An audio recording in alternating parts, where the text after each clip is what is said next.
ஒட்டுமொத்த உலக சினிமாவுமே ராஜமௌலியை அன்னார்ந்து பார்த்துக்கிட்டு இருக்கு. ஆனா அவர் ஒரு சென்டிமெண்ட்ல கண் கலங்கி அழுகும் பொழுது எல்லாருடைய மனநிலை எப்படி இருந்தது? மன்னிப்பு கேட்டாரு சார் அவரு.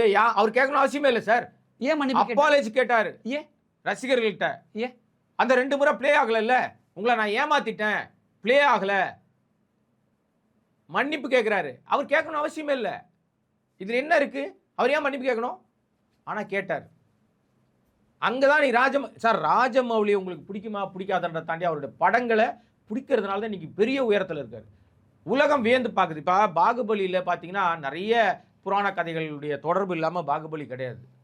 அப்போ பாகுபலியை கொண்டு வந்து நிப்பாட்டிட்ட பிறகு அந்த படம் மூலமாக இன்னைக்கு எங்கேயோ போயிருக்கு அந்த படம். உலக அரங்கில் மிகப்பெரிய ஒரு பேரை இந்திய சினிமா கொடுத்துருக்கு. Apart from religion, apart from language, நம்முடைய நாடு இந்திய மொழி படம் அப்படி தானே பேர் வாங்கியிருக்கு.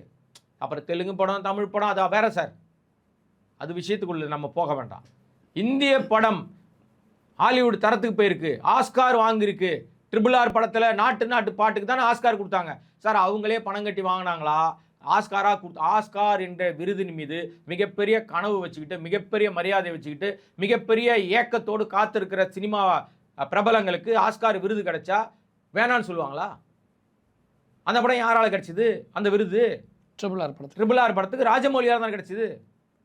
ராஜமௌலி அவர் ஒரு பாட்டை வைக்கிறார், அந்த பாட்டில் டான்ஸ் ஆட வைக்கிறார். அந்த பாட்டை கொண்டு போய் அவங்க வந்து விருப்பப்பட்டு பணம் கட்டி ஆஸ்கார் தேர்வுக்கு அனுப்புகிற அளவுக்கு இவங்க பணம் இருக்குது. போய் கட்டுறாங்க, பாடலை பார்க்குறாங்க, விருது கொடுக்குறாங்க.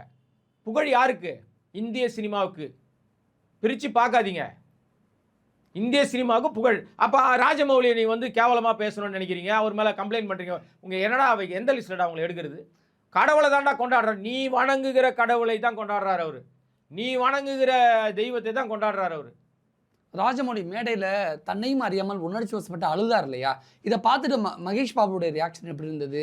அங்கே கூடியிருந்த மற்றவங்களுடைய ரியாக்ஷன்? எல்லாருமே வந்து இந்த படத்தால் நமக்கு ஒரு கௌரவம், இந்த படத்தால் நம்முடைய இந்திய சினிமாவுக்கு, நம்ம தெலுங்கு சினிமாவுக்கு பெரிய பேர் அப்படின்னு எல்லாருமே உணர்ச்சி வசப்பட்டாங்க.